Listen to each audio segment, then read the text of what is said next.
Yeah, today, March 1st, 2025. Y'all gotta stop capping on me, man.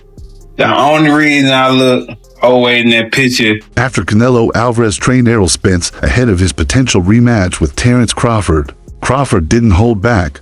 He mocked both fighters, saying Canelo's fate would be no different than Spence's when they face off in 5 months. Crawford found their alliance amusing, calling Spence a fighter who never posed any real threat to him, no matter the situation. He took to X, formerly Twitter, to troll both Canelo and Spence, saying they were just trying to cope.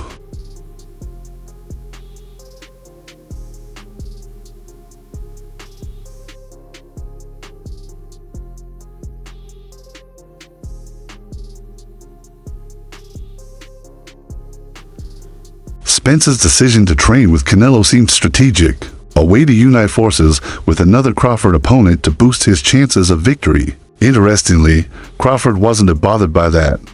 What triggered his response was something Canelo said after their training. Following the session, Alvarez made a controversial statement that fired up Crawford. Canelo questioned Crawford's undefeated record, claiming he actually lost his fight against Madrimov after moving up in weight. He warned that Crawford should expect harsher punishment this time. Man, I stay fit, man. You did? Yes, sir. And it's not tucked in. This is tucked in. I mean, it could happen. I mean, why not? If Crawford wanna challenge himself to be great, let him try to be great, you know. So, you know what I'm saying? I'm with it. So, you know, I'll be going for Bud, you know, if he fight Canelo, I'll be going for him. I mean, I don't know if he gonna win or lose, but Last August, Crawford stepped into new territory by moving up to 154 pounds to challenge WBA champion Israel Madrimov. The fight was tricky, but Crawford ended Madrimov's 11-fight win streak with a unanimous decision. It was a close bout, with Madrimov doing everything to make it difficult. Promoter Eddie Hearn later said Crawford hadn't done enough to claim the title, a view Canelo echoed. Speaking to media, Canelo stated that Crawford either lost or barely earned a draw, and reminded everyone now he knows why weight classes exist. Crawford, I think if anybody can put it off, he can put it off. Yeah. He's chasing greatness, so why not? Canelo came up to 175 and all that and fought Kovalev and fought the other guy too. So I mean, if he can do it, and he started at 147. So I mean, if he's doing it, why can't? According to CompuBox, Crawford only outlanded Madrimov by 11 punches at the final bell, but scored more in 7 out of the 12 rounds. He threw for 133 punches compared to Madrimov's 175. The judges scored the fight 116-112, 115-113, and 115-113, all in Crawford's favor. Since then, Madrimov lost by decision to Virgil Ortiz Jr., ending his title hopes. Meanwhile, Canelo is gearing up to face William Skull in a few weeks, as Crawford remains focused in training, aiming to add 14 pounds in the smartest way possible to secure what could become a defining win of this era. Is there ever a possibility where you would rematch Errol Spence? Or is he in a position where he needs to win again before that makes sense for you? The possibility is there. The boxing world eagerly awaits Errol Spence Jr.'s return to the ring, once among the sport's brightest stars. The truth has been inactive for over a year since losing to Crawford. Despite ongoing speculation about a comeback, no fight had materialized and rumors of retirement even surfaced, which Spence denied finally. There's hope. Oscar De La Hoya has stepped forward with a plan.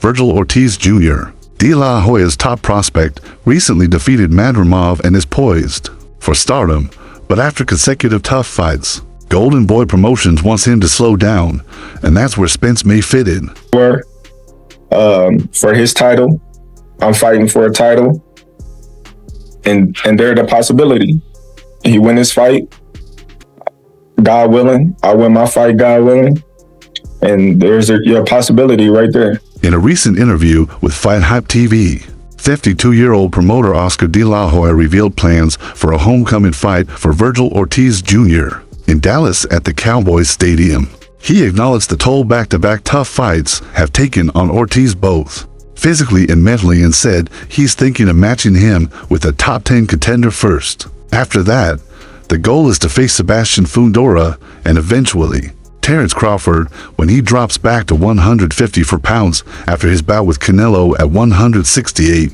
De La Hoya's concern for Ortiz is understandable given the intensity of these matchups.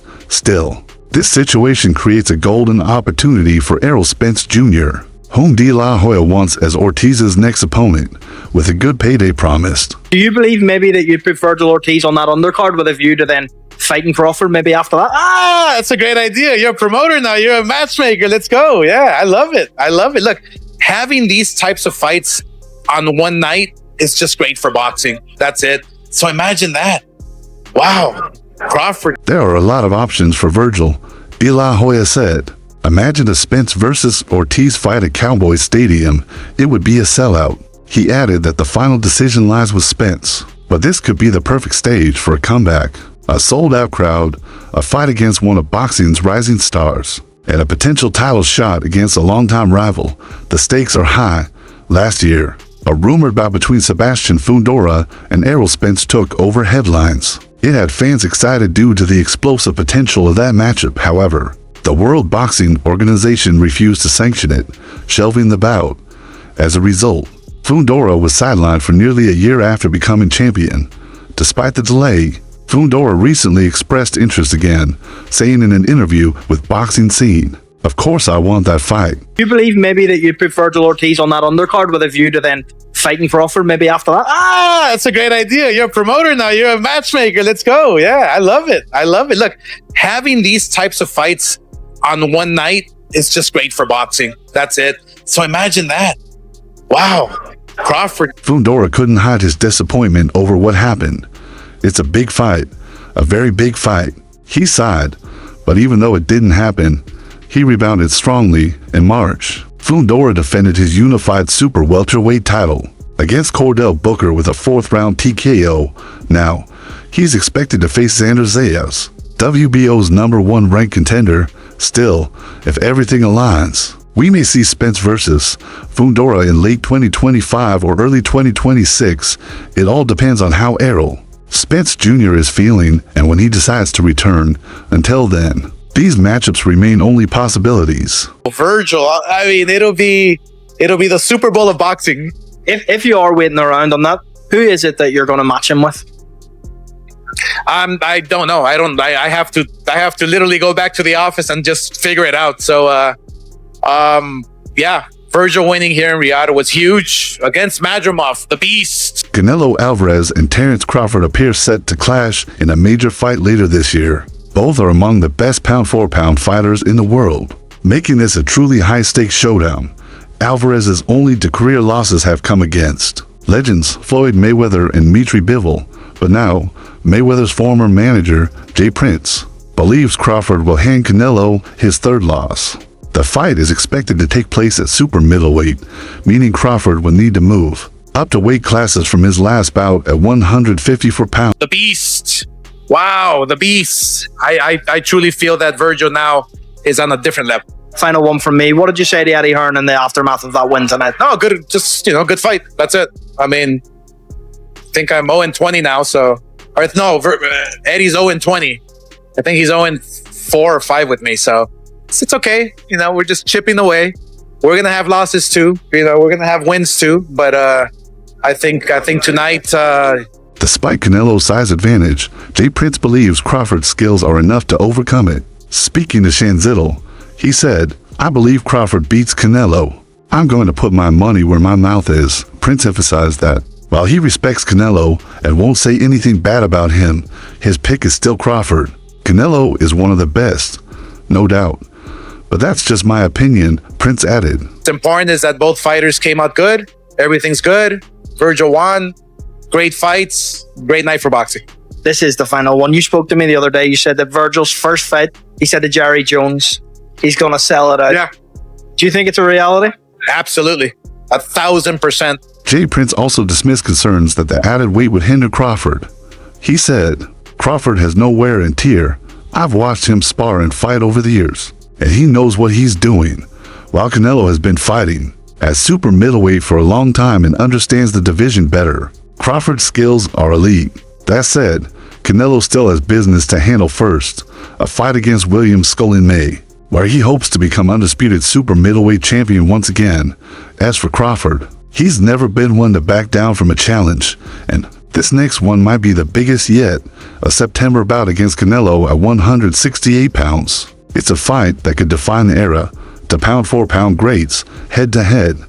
Okay. Hey, John, I don't have much time left with you, so I appreciate the time that I've gotten with you. I'm curious to get your insight on a fight coming up between Terence Crawford and Canelo in September. Crawford's moving up a few weight classes to meet Canelo. Just your insight. How does Crawford cross that bridge? How does he nullify the weight difference and get a win against Canelo? I don't know. But not everyone is sold on the fight just yet, especially not rising star Jaron Boots Ennis. Ahead of his upcoming fight against Stannis, Ennis shared his thoughts on the Crawford versus Canelo hype in an interview with Fight Hub TV. He wasn't fully convinced. I think Crawford should take a warm-up fight at 160 first, just to get used to the size, he said. Ennis didn't sugarcoat it. Canelo's been at that weight for a long time. He's knocking out big guys, some of them coming into the ring at 200 pounds. Crawford is smaller, though Canelo isn't a natural super middleweight either. He's proven he can hurt and finish bigger fighters, something that those inside the sport don't ignore. That's like a 50-50, 60-40. You gotta lean towards Canelo because he's been at that weight for a long time now, and he been pitting big guys out and things like that. And Crawford a little smaller. So I don't know.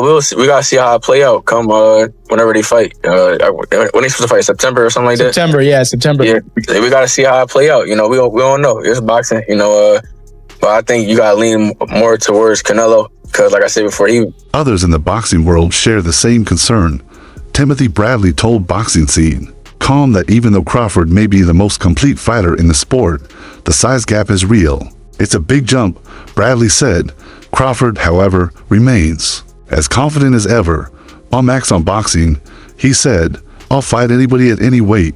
That's what greatness is, and that's what makes this matchup so compelling. The question is, can elite skill overcome elite size and power? Crawford may be one of the best boxing technicians ever, but going straight into a fight with Canelo without any margin for error is a huge risk. Canelo has been in wars with legends like Floyd Mayweather, Miguel Cotto, Shane Mosley, and Sergey Kovalev, and, of course, his longtime rival Gennady Golovkin. Guys out and down, and Canelo not even really a 68 pounder. He probably really should be at 60, maybe.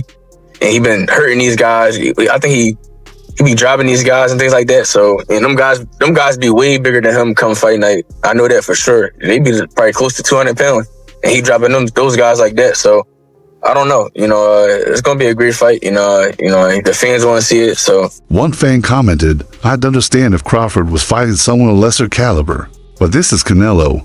He's elite.